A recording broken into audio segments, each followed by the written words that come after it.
It's okay. You can leave it down there. All right, family, what's good? This is Manuel Godoy here with Mike Toney Designs. I'm gonna give you guys a second to get into this room, but it's going down today. All right, we're gonna have a great time, as we always do. Last weekend we had who is it we had? We had Sky Legends here, one of my artists who personally works on my projects. But now we're gonna be talking with one of the great artists out there in social media, Mike Tony Designs. Now, this guy, he's a killer.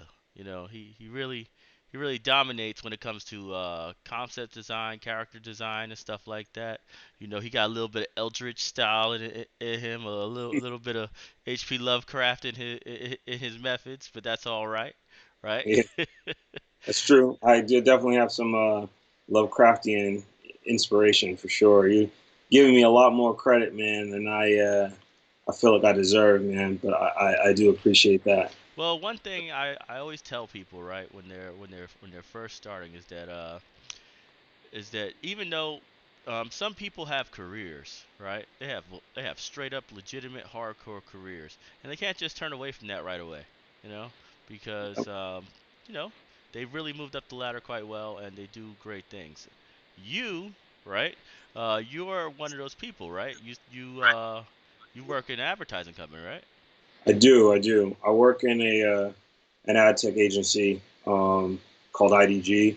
I'm actually an art director there. So, what my job encompasses is basically um, I do a lot of custom creative for our clients, right? And Hmm. so there are other teams that do like art production stuff, but like my team will really focus in on a lot of building new ideas and strategies, developing new different types of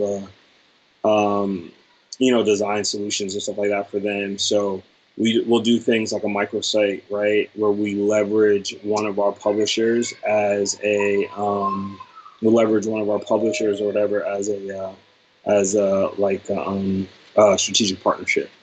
Okay, cool. So yeah, it's like it's a lot of like kind of marketing advertising stuff, and All then some right. So, we oh, by the way, I had a comment in the section that said the sound is kind of low. So, let's go and get you a little louder on here. all right. I sound a little bit better. All right. So, just say something real quick so everybody can hear. Hello, hello, hello, hello. I don't know if I can do anything with my mic. Oh, my Uh sound is low too. Dang, what's going on here? oh. Let's see. Let's go and get up in here. I want to make sure everybody can hear us clearly. So let me go and fix mine as well. Hey, all right. Can anybody hear me clearly as well, or am I a little low as well? Let me know in the comments right now. All right. Looking at these. I don't want All to right, so I'm clear right miss now. some of these Mike, go and say questions. Can you something real guys hear quick to me? everybody. Give him your Guys, hear me? slogan, Hello? man. What's the Mike Tony slogan? Really is draw every day. Um, anytime I do any of these Oh, I interviews and can't people, hear you, bruh. oh, you can't hear me at all? You can't hear me at all? Can you hear me? I can't hear you. We lost your sound. You know what's crazy is the video has been lost too. Actually, that's crazy. This isn't good. Um, can you hear me now? Is this better? All right, so you guys can hear him clearly.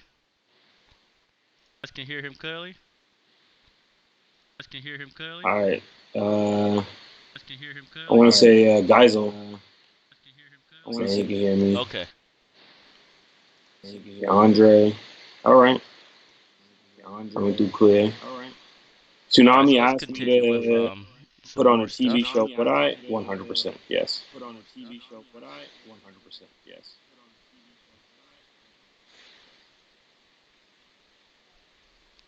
So I'm sorry if I have a little echo. I didn't. All right, so let's get back into this interview. Mike, how long have you been doing art in this industry? Uh, I mean, realistically, professionally, I don't know, maybe a couple years. I would say 2 years tops. Um, but yeah, I not longer than 2 years to be honest. I actually took a long time off from drawing, like probably like a good 10 years, where I wasn't, like drawing as much as I was like in Oh, like high really? school. So yeah, yeah. So when I went to college, I went for business and a graphic design minor. And what ended up happening is I just kind of fell in love with design, transitioned over to that, full time. And then in 2009, I started my first business, which was a clothing company called Annie Moles with a really good friend of mine. And, right around 2000 and maybe 11 or 12, that company was valued at like $2.2 million. And most of my time was spent really developing. I mean, I was the creative director there, so everything that happened visually, went through me. But I was spending a lot of time with my business partner doing the business development, as well as my designs were mostly derivative of kind of pop culture stuff.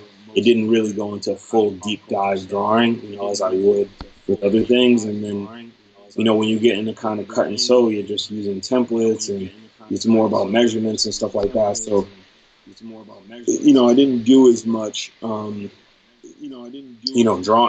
and that was my main focus. And so I maybe doodled here and there, but I didn't get back into drawing again until maybe 2014, where I was just like, I'm just going to draw every day and just see what happens from that. So if you scroll on Okay. my So timeline, so I you have go a down question for to, you, and this one's pretty serious. yeah. How long have you been taking commissions on social media? Recently. Recently, I told myself I wouldn't take commissions until I got to about 10,000 followers. So, maybe 2 years, or a year and a half or so. Up until that point, I mean, I turned down jobs upwards of 10 grand, you know, um, before I had my 10K followers or whatever. It was just kind of a rule kind of or a limit that I set for myself, because I wanted to, at the time, what I had seen, people who were, at that kind of 10K follower, area, they had a certain skill level.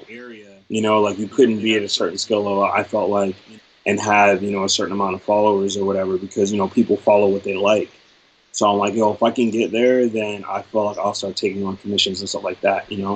My day job pays me fairly well, so it's not like I gotta, be extremely worried about, chasing down commissions and stuff. You know what I mean? So it was like, it's a nice add-on to it, and but it just made me focus and just like I need to draw harder, and then I need to focus on my strategy and stuff like that. And as a young black person in college, with growing up without a lot of money, and then I had a full academic scholarship there. So and it wasn't because I was rolling in it or anything. So um, you know me and my business partner constantly having to think new ways and innovative ways to grow our business without spending a lot of money, but also expanding our reach. With Mhm. any business, one of the most important things is understanding how to reach your market, right? Especially when the internet was very young Ah. and stuff. Okay. So So yeah, let me interview. Let me interrupt you there then. All right. For reach, right? This is a very important topic for a lot of our people who are in our book publishing course. Basically, reach is something I always try to tell them about the branding, right? To be able to people to know you before you enter the room. You said that's basically your profession, right? That's your niche, and yeah. What I do I with my think job that that's too. important for me as well, right? I've been, Yeah. Hello? yeah, and I just think it's kind of crazy that that basically the way the system works, is like you won't be able to see your reach, like as far as like physically, you won't be able to see your reach until much later. All of a sudden, you're gonna be like, oh crap, you know, he said, people know me when I go to a different city. Like Mm. you ain't gonna know until you actually get there. They're gonna be like, oh man, I can't believe that. I've been seeing your stuff on Facebook or Instagram.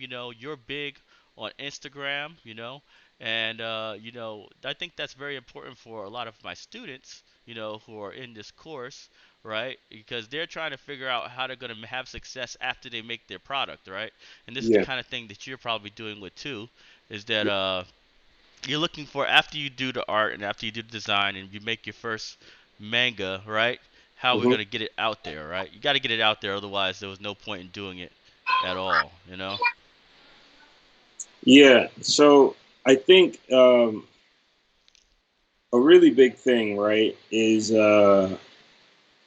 hmm, I taught a workshop recently, and the crux of the workshop was research. And the start of the workshop was basically first you have to research yourself, right? Understand your product, understand your voice, create that voice, and which then in turn turns into your brand, right? And then you can then take that brand or that message, and you have to determine and figure out what your market is and who you're trying to get to. So just like we talked about before this call about cross sectionality, here in the north, figuring out that slice of the pie, the market that you want to get involved with. Then it's like, how do I reach them? How do I get out to them? Which social platform works the best for me? And I think, once you understand your voice and what you're trying to say, the things will start to come out of what's a better audience for you. Some people just go, hey, I'm going to start a YouTube because, YouTube is hot and I think I can get followers and I'll figure out videos. But maybe for what you create and how you want to create it, that doesn't work for you. Instagram may be better, or Facebook may be better, or even Twitter. Maybe you're a person who's wordy and you like to, write and draw simultaneously, or you're really good at, using the 200 something characters that you have on Twitter. That may be stronger for you. So then you have to kind of think about that aspect of it, right? But realistically, once you figure out who you're trying to get to, that's going to give you the strategy on how you want to reach out to them. That depends on what hashtags you end up using in all your platforms. Maybe the influencers that you reach out to collaborate with, like you and I, right? I would say that because I look at Black Sands as a corporation, right? Like a full on corporate business, and then me as an Yeah. individual, I would say we're verticals in the market, you know, because Black Sands wouldn't necessarily work for anybody, but they do produce a plethora of different things. Whereas I could potentially work for an organization like Black Sands, right? And or create my own works of art and fiction and stuff like that. And so, we reach out to each other, we cross pollinate audiences. That's another thing, that helps with reach. By myself, I know 10 people, 10 people, someone else knows 10 people, but collectively, we know 30. Um, and so, there's just, but because I know that we share like the same audience for what we do, trying to make people of color, you know what I'm saying, in, popular media, that's great. I wouldn't necessarily reach out to someone in MAGA country, right, who just thinks like, well, why does there have to be a black this or why does it have to be that? Doesn't quite understand the fact that it's so Yeah, that's a imbalanced. real pain in the ass too You know when what you I'm hear saying? stuff like that. Yeah, I mean, I just say it all the time. Like, you never say that to any of the artists. There, some of my favorite artists only draw white people. I mean, it just is what it is. Like, I love Batman. Like, growing up on certain comics, growing up on certain things, like, because the default has been white for so long that you know you can't help but to have characters on the other side that you enjoy. But then you have to ask that question. You never ask it to other artists or to other people about why do they only draw white people. So I don't even really dignify that response. You know what I mean? Sometimes people say something to me and I'm like, why not? Like Well, let me there tell you doesn't something, man. reason. Black You people said exist. that's why they call me the rogue publisher, right? Like that's like my persona. I'm a rogue publisher. I'm kind of like uh interrupting the whole system, and I think it's important to do that because basically, if you don't, right? If you don't just mess up the system, then you end up with a problem where your customer base doesn't like you because you're not authentic to them, right? And Yeah. then the ones that you're trying to convince, they tend to also have their own personal biases as well. So, in order for you to succeed, you have to first be able to sustain yourself with your core audience, right? Yep. And then, once it gets picked up by a studio or gets a show or something like that, everybody else in your span will start to see the product as viable, right? But until that happens, until you have the numbers and until you get guest passes and stuff, nobody cares. They're gonna be like, "Oh, why'd you make a Black Egyptian story?" Nobody cares about that, right? 15,000 copies later, they're like, "Oh, damn, what happened?"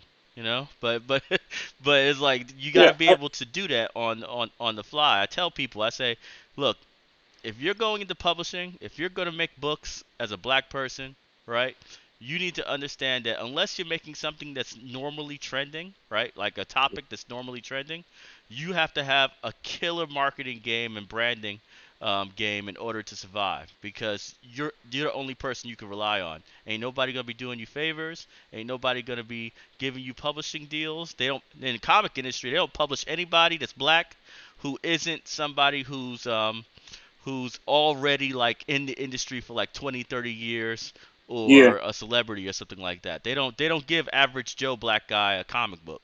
Yeah. No, I mean, at any rate, especially the higher up, in the mainstream, they're gonna make you kiss the ring, and definitely kind of get that. I think what you're also putting at is like audience is power now, right?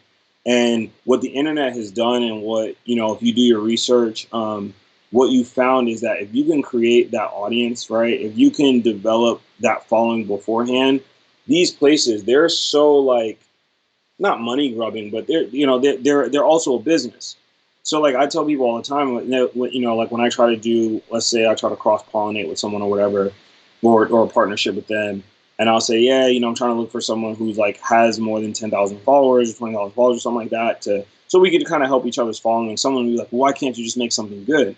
And I'm like, yeah, I do want to make something good with somebody, but there's a strategy behind that. There's a strategy behind everything that I do. Everything that I do and everything that I post, everything that I show is not just, oh, I just like this thing, I want to post it. That may be hard to hear for people who are artists, or artists first, but like if I'm doing that, the whole major strategy for me is if I go to a network executive or something like that, let's say I'm pulling weight or have power like Cyrene or Piccolo, right? And I go into a place and I go, yo, I have 2 million followers that follow me. I get, you know, uh, 60 or 70,000 engagements, 150,000 impressions per post, right? And as someone who works in ad tech and I understand how much impressions cost people, right? They can walk into a place and go, yo, I have this idea.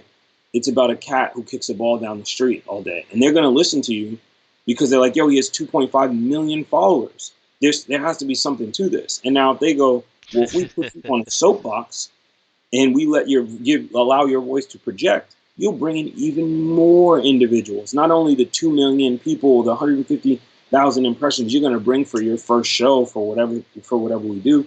Audience is power. It's always been power. Before audience was power that you hold over the little guy to say, hey, I'm bigger and I'm better, and if you want to work for me, you got to cut a deal. You got to give me the rights to your character, and then it's going to boost and make millions. But you'll make a couple 100,000. But maybe your next idea you'll cut a better deal. But you got to go with me now because I have the audience, right? But now, with the internet, with the way Tumblr works and Twitter works and everything else like that, you tell a really great story, it catches fire on the internet, then they're coming to you. And then that's when you have to be, a smart business individual where you go, well, I got power. I can self-publish. A couple of years of self-publishing, I have my own money to walk into another place and do the story the way I want to do it. So you're absolutely right, man. Like that reach, that audience, is definitely power. And what I've always said is, unfortunately, is this like a wholesome channel? I like, I can't cuss or anything like that. I just want to keep that in mind. No, this mostly adults here. So Okay. you So if you have to say something, just say yeah, it. because I want this to stick with people. Most people are dick riders. And it's sad to say, but most people will not get on what you're doing unless other people are already on it. And you made an extraordinarily valid point when you said nobody wants to see a Black Egyptian story. Yeah, but I sold 15,000 copies. Okay, let's have a conversation. You see what I'm saying? It's so much so like that. Like Yeah, even with it's my exactly clothing, how it is.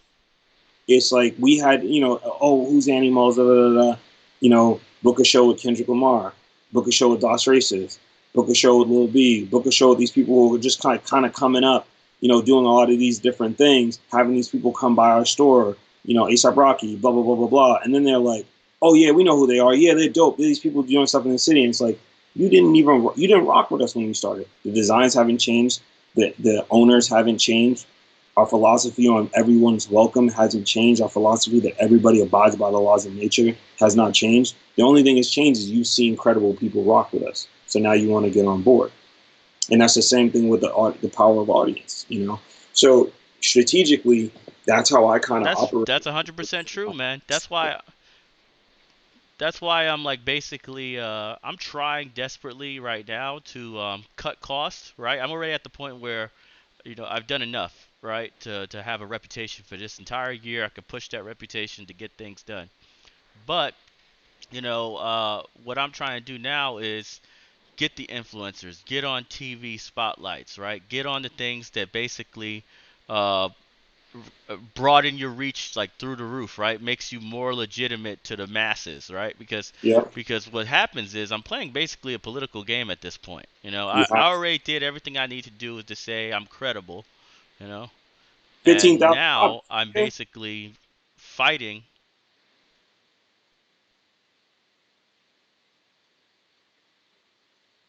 What'd you say, Ross? I said 15,000 copies. Hell yeah, you're Yeah, credible. and it's like I'm when moving that many when you units. do economic like Yeah, impact like that, people just basically say, "Okay, that's somebody that's legitimate, right? This book is hardcore legitimate." And I ain't even got the celebrity endorsements yet, right? I don't got no celebrities walking around with Black Sands like, "Oh man, this is the fire right here." yeah, So I need that. So I'm trying to make my plays right now to get I don't even have a literary agent. This is the craziest thing. I've contacted literary agents like crazy, and I have never gotten a response back, for interest, which is the craziest thing when you have that many copies sold because they got mad people they represent that don't have any copies sold. So I'll be like this yeah, game is crazy right now, man. I need that spotlight in order to advance past where I'm at right now. But because I'm being so economically shrewd, right? I'm making sure I'm not spending too much money.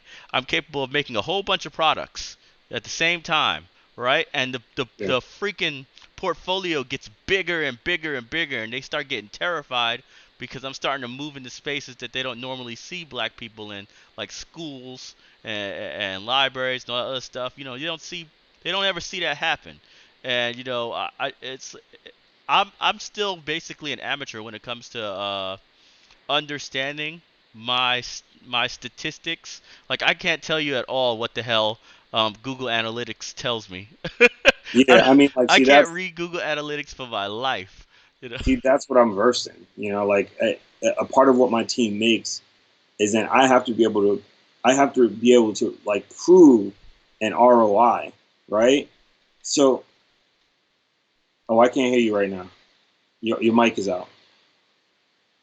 No, I ain't say nothing. Oh, shoot! I'm looking at the screen. I thought you were saying something. At my job, I got to basically prove, what the return on interest is, right? I have to look at the analytics. I have to then optimize what I've designed so that it performs even better. So that's one thing. Like, a lot of the hashtags that I use and how I use them is not a mistake. They've all been researched. I have a list of several different hashtags, and I also have like what I call a hashtag prime, right? So in all of my testing and going through, and now Instagram allows you to look at your reach based on your hashtags, like where your stuff performed the best. I have what's considered like hashtag prime, which is all the hashtags where my work performs the best. And then I use a lot of my finished work for those hashtags. I Mm. use a lot of my sketches and stuff like that to maybe test out new hashtags that I can then, see how it's performing with those audiences and stuff. And maybe I can bring that into what I would consider my hashtag prime, right? And then how I can then maneuver things around as far as to, increase visibility. Because really that's, what it, that really that's what I'm trying, to do. And, it's See, I don't it's know anything about that. it's odd because, like, I've always been a business person first and an art individual second, just by the nature of how I was raised, or had to grow up. And I think it's helped me kind of grow. Like I tell people all the time, I don't think I'm a really good artist, to be honest. I don't think that I draw fairly well, but I think my strategy on how I kind of get my artwork in front of certain people and the right people, is which has allowed me, I think, to grow. At least my audience wise. Got you, got you. All right. So, this last 5 minutes, right? We're at the 5 minute mark for our interview. Let's go and take some questions from our audience. All right. So I'm gonna be reading some questions out. You answer them. Keep your answers down to 30 seconds. That way, we can get a couple of questions in All before we're right. done, and then we're gonna close it out at the 30-minute mark. All right. So, Cool. any questions from the audience? Let's go right now. And by the way, Giselle, my wife said, Tony, that is great that you are well versed in marketing and a great artist. All right, so there's a little cheese on you right there. We always appreciate you coming out talking with us. And you spit a lot of game for a lot of people here. They ain't even hear nothing like that from creators. They don't hear all these freaking marketing strategies and terms. They never hear that stuff. So this might start getting them to think more on building their social media platforms, because I know a lot of them don't even have social media pages for their work. Yo, let me tell you, I taught that workshop, and it was like 20 people there or something like that, or maybe a little bit less. And they asked how many people have art Instagrams, and six people raised their hands, and my head almost exploded. And so afterwards, people came up to me. I was like, "You have to get an art Instagram." Like I was forcing people. I'm like, even outside of audience or whatever, it's a great way for you to take a look at your work and watch your work grow over time. And if you make it a part of your ritual, it will make you draw more. It'll make you commit more.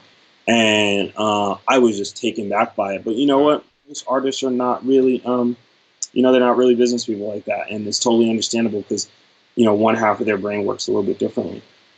Um, yeah, so I am All seeing right, so some. check it out, man. Here's a question from Laura Ali. Laura Ali says there are analytics for hashtag with question marks. So go into that a little bit more. Yeah, so yes, there are. You have to turn your art account or your personal account into a business account. Once you do, it allows you to track your analytics for every post. And then, whenever you use a hashtag, it'll tell you how many impressions, or excuse me, what we say, like viewable impressions, like your reach, right? Individual people who've seen it. So I may look and I may see that if I use hashtag anime, I may have 300 people, 400 people who've seen my artwork, who opened it up on that hashtag. And that's important because then if you see that Oh, anime really? has The 300, hell? yeah, and then you see that anime drawing has 500, you know, like, okay, well, if I need to switch my hashtags up, or if I want to increase my reach, I know that I always want to be using anime drawing. Now you should only be using a certain amount of hashtags per post. If you use more than that, then one, Instagram will like delete the text in your post, and then two, if you use too many close to that limit, then it will stop reaching you from getting onto the most viewed portion of that tab. So you don't want to abuse the hashtags. You just want to use the right ones that work for the artwork that you're producing. All right. Here's another question. This one's kind of a weird question because it kind of works between us two, right? So it says, will you collab more with Manuel Godoy and people like the guy Sky Legends that was on yesterday? So it will be more of a collective black people supporting each other and inspiring us noobs. I'm gonna take this first, and then you take it next. All right. Yep. Uh, I care a lot about business savviness. All right. So if somebody does not know how to talk about business at all, they're not business oriented when they're working, it's very hard to collaborate with them. All right. Passion is kind of dangerous, right? Mm, There's yeah. certain things we have to do. Tony can also talk on this, so let him. I'm gonna let him go and give his opinion on this as well. Yeah, so I mean, if people reach out to me to collab, like, I don't have a problem with that. It really just depends on, what that collaboration is, what it's kind of, based upon and stuff like that. Um, you know, time is finite. So I just want to make sure whoever I use it with, we're doing something that, has some beneficial aspect, whether it's monetary or it's audience reach or, if I'm cool with someone enough and we find something that's groundbreaking, something that's going to, shape the culture, as my clothing company did in Boston, then yeah, I would work with it. So, me and Manuel have talked before about collaborating on some stuff, and I actually did some fan art for Black Sands. So, I want them to do really well. Um, regardless. So, yeah, there might be some, some stuff in the future. We'll see. And then Sky Legends, I just learned about. So, I actually just started following him recently. So, Yeah, I'm so that's a going to cool support dude his right work. there. Yeah, Appreciate I'm it. just, he's black. I'm supporting his work. So we're So, we're done here for tonight. We're gonna close it out. But yeah, we'll definitely follow up on the backside. Especially because I don't know a damn thing about analytics, so I need a crash course from from you on that, right? So yeah, that's something I'm definitely going to be pestering you about, and I have a whole bunch of things down the line. I'll probably send you an NDA so you could see what we're working on right now as far as our company goal for the year, right? cool. Cool. And see where you put where you see yourself in there. If you like Yeah, certain strategies, maybe you can come on board. You know. yeah, man. We always could use people who are more savvy on the marketing side, because that's really what's up, you know. And we don't have no marketing people, if you think you have the capacity to pull that off, right? Who knows? Mike Tony might be one of our brand ambassadors for freaking outreach. I'm gonna be like, yo, hit Mike Tony, man. Yeah, hey man. If anything, man, I can impart whatever knowledge that I have, especially for other Black creators as well. So I'm always about that. Yeah, we're definitely going to send some of your best tips, right, to our newsletter so people can get that information from you because you're way more analytical than most of the guests that I'm going to be interviewing this entire time. So I Yeah, definitely want people to see it's that giving away perspective. You know, my strategy a little bit. This goes to show it's like, wait, so he wasn't that you good of an can't give artist. it all away. Yeah, he just knows where to put his artwork. Can't give it That's a all really away. good thing, man. Yeah, smokes and mirrors, man. Smokes and Yeah, mirrors. folks here. Smokes and mirrors. Oh man, All right, guys. See y'all later. Great interview. We're gonna have another one next week. Maybe we can get Oboye on here, the XO series, Malika, and all that stuff. And I'll talk to you later on Discord. All right. Remember, it's Mike Tony Design at Mike Tony Design on all social media channels. these guys enjoy. Oh yeah, and he's very expensive. So if you need some concept work, go ahead and hire him. So long as you got the money to spend. All right, because he's this dude right here. He don't play. Hey, man, gotta keep the lights on, That's what I'm talking about. That's what I'm talking about right there. All right, man. See you later. Peace.